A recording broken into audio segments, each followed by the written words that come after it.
Alright, what I want to do is go over 3 problems right from the Chapter 4 homework. One binomial problem, one geometric distribution problem, and one Poisson probability distribution problem. This first one that you can see on screen here, 36% of women consider themselves fans of baseball. You select 6 of them and ask if they consider themselves a fan. So it tells you that it's binomial right here, so you don't have to think about it. But the reason you know it is because either they are or they are not. That's the way binomials go: success or failure, just 2 possibilities. And this can be our number of trials, and so we need to fill in this table. So in Minitab, we can use this right here. I'll create my x and p of x columns. This xpx is going to be needed in a second when we get to finding the mean value of this distribution. But right here we can just go to the calc menu, probability distributions, choose binomial. Make sure it's on probability. Number of trials was 6. The event probability was 36. Then you click an input column. Notice the things pop up. Choose X, and then optional storage. It's already there. You choose P of X, and you hit OK. And it gives you all of these values. Now we could also get a graph that tells us the same story. So from the graph menu, choose probability distribution plots, view probability, choose binomial, same as before, number of trials, which is not in, at 6, and 0.36 was our value. In the shaded area, it won't matter much, but pick X value, and you could just go 0. If you choose the middle, you could go 0 to 6. Whatever it is you wanted to zero in on, you could do. And click OK. And notice here that this bar would be when x is 3. And so that's a value of 0.244612. And you can see right here 0.244612. And those would all match up. You just hover over the bar. So you could just simply run the graph only and point at the bars and get the data that you need for these questions. Or if you wanted to know, between 1 and 3, you could just add up those values, but you could also do that from the table. So I'm going to kill that graph. And let's get back to this xpx. How do I tell it to calculate the product of xpx? Well, you go to calculator, store result in variable. It's already there, so you click at xpx is where I want to put these answers. Then the expression will be x times p of x. You click OK. Bam. But the mean value is the sum of all of those xpx products. So you go back to calc menu, column statistics, sum.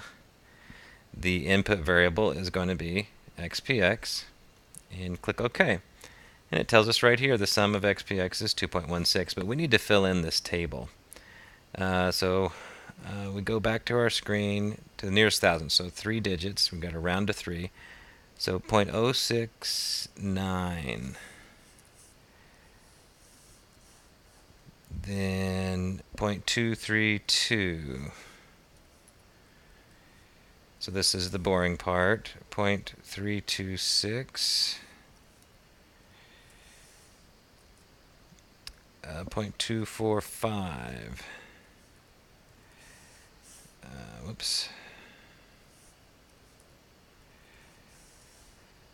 0.103. Be very careful here so you don't type them in wrong. 0.023. So I'm going kind of fast. 0.002. And looks like I typed it in okay. So that's our answer. Continuing on, choose the correct distribution. I think it looked like that. It would have been nice to keep it. Okay, guess I remember good. And then it's skewed right a little bit, maybe. All right. And the mean value, what did we find? Sum of xpx, that's what mean value is for this kind of distribution, 2.16. Round to the nearest tenth. And there we go. And so we could keep on going. Now, NPQ will be what the variance is. And then the square root of that will be the next answer. But I'm not going to do those. Those are demonstrated well elsewhere. I'm going to go into a new kind of problem. So here's it tells you geometric or Poisson. How do you know the difference? Well, I don't have a mean value, so it's not Poisson. It must be the geometric then. And geometric needs a probability. And so we have it right here that you'll make a cell on any phone calls 15%. I want to verify that for the fifth call and all these other variations. So go back to Minitab. I have 0 through 5 for my independent variable, and I'm going to use A and P of A for this geometric one. So same process. Calc menu, probability distributions, geometric. Click on probability. Event probability is 0.15. The input column, you want it to be the A values. Optional storage will be in P of A. You click OK. Again, we could get a graph for this. View probability, except now it's going to be geometric. 0.15. Shaded area, 0 to 5. Actually, we could just do, well, it doesn't matter. And there you go. So this is the 5 bar. What's its value? 0.078 3009. What do I have? 0.078 301. So we've been rounded there. So 0.078 would be my answer. Get rid of the graph. 0.078. There you go. And then you could use that graph or the table to add up the first, second, and third probabilities and put it in there.